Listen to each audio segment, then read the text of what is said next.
دیکھیے بخاری شریف سب سے صحیح کتاب ہے حدیثوں میں، اصح الکتب بعد کتاب اللہ، کہ اللہ کی کتاب کے بعد سب سے صحیح کتاب بخاری شریف ہے۔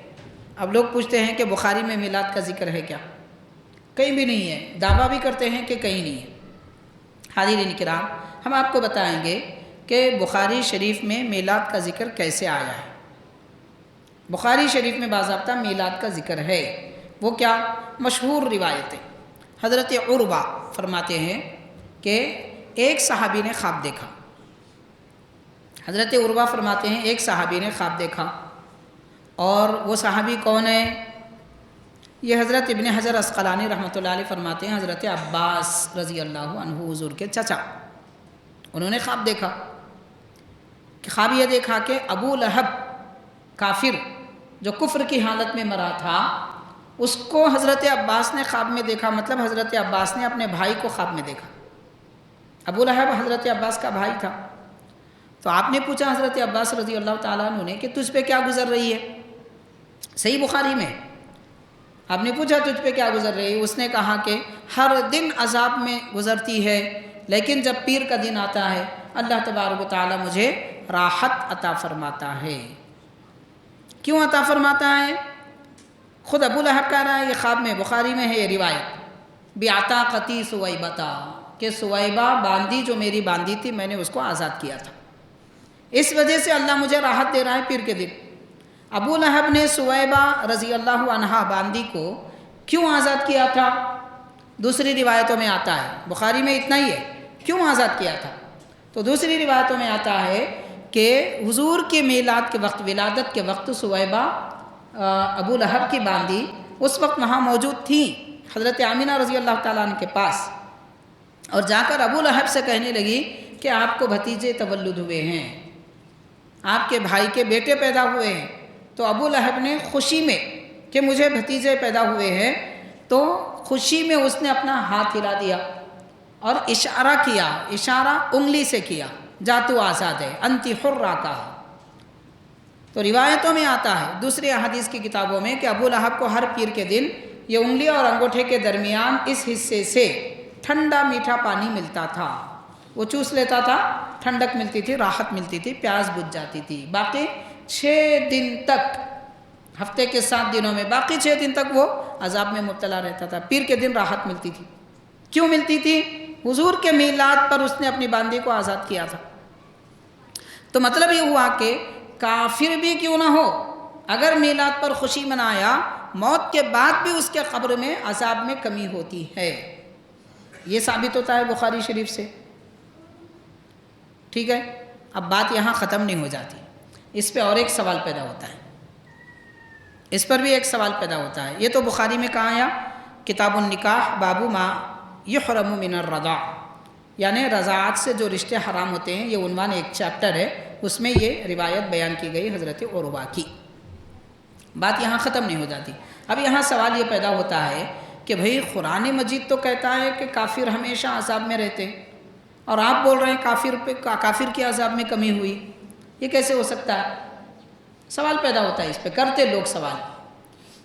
تو حاضرین، اس کے جواب میں ہم کو یہ معلوم کرنا چاہیے کہ ابو لہب کے عذاب میں کمی ہوئی، یہ روایت کون نقل کر رہے ہیں؟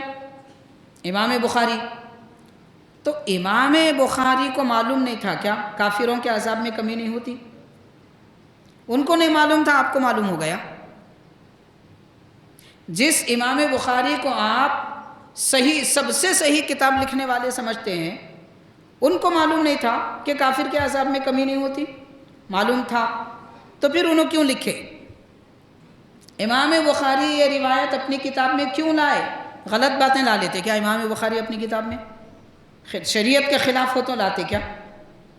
نہیں لاتے، بات صحیح تھی، اسی وجہ سے آپ اپنی کتاب میں اس کو لکھے، ایک بات۔ دوسری بات، بڑے بڑے محدثین جیسے حضرت ابن حجر عسقلانی رحمۃ اللہ علیہ، امام بیہقی رحمۃ اللہ علیہ، امام قرطبی رحمۃ اللہ علیہ، ابن المنیر رحمۃ اللہ علیہ، علامہ عینی رحمۃ اللہ علیہ، امام قسطلانی رحمۃ اللہ علیہ، اتنے بڑے بڑے محدثین نے اس حدیث کی شرح میں لکھا باضابطہ کہ یہ بات خاص ابو لہب کے لیے، دنیا میں کسی کافر کے عذاب میں کمی نہیں ہوتی، صرف ابو لہب کے عذاب میں کمی پیر کے دن ہوتی ہے، وہ اس وجہ سے کہ اس نے سرکار کی میلاد کی خوشی میں باندی کو آزاد کیا تھا۔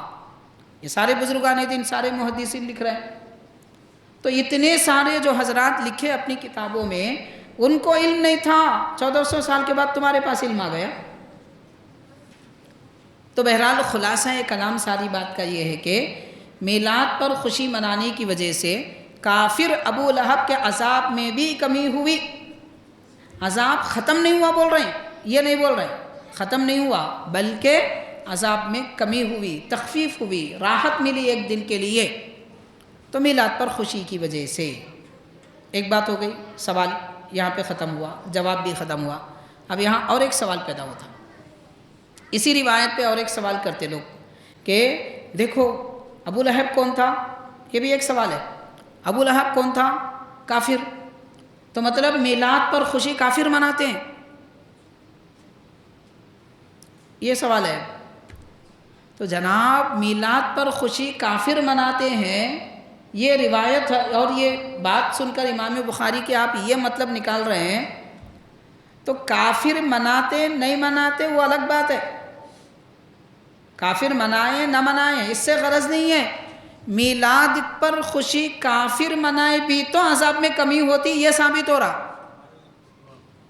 کافر مناتا منانے دو، نہیں مناتا مت منانے دو، اس سے کوئی غرض نہیں۔ یہاں ثابت یہ ہوتا ہے کہ کافر بھی میلاد منائے تو عذاب میں کمی ہوتی، پھر ایمان کے ساتھ مسلمان خوشی میں اللہ کے نبی کے میلاد پر خوشی منائے تو کیا نعمتیں نہیں ملیں گی، یہ سوچنے کی بات ہے۔ دوسری بات اسی سوال پر اور ایک جواب وہ یہ ہے کہ جناب سرکار دو عالم صلی اللہ علیہ وسلم کے تشریف لانے کے بعد میں حضور نے اعلان فرمایا کہ میں نبی ہوں، تب جو مانے وہ مسلمان، اس وقت جو مانے وہ مسلمان، اور اس وقت جو انکار کرے وہ کافر۔ تو سرکار کے اعلان نبوت فرمانے سے پہلے کافر کیا مسلمان کیا یہ نہیں دیکھا جاتا، یہ دیکھا جاتا کہ کام اچھا کیا یا برا کیا۔ یہ بات کو سمجھنے کی ضرورت ہے، سرکار کے اعلان نبوت سے پہلے کوئی بھی کام کوئی بھی کرے، اچھا کیا یا برا کیا یہ دیکھا جاتا۔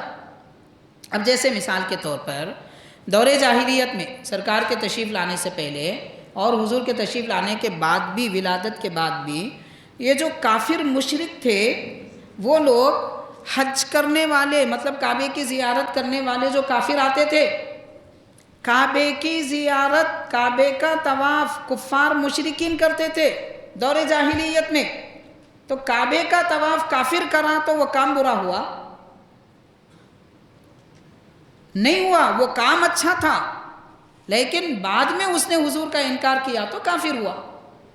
ایسے ہی جو لوگ کعبے کے طواف کو آتے تھے، مکے کے مشرکین ان کو کھانا پانی دیتے تھے، تو کھلانا پلانا برا ہے؟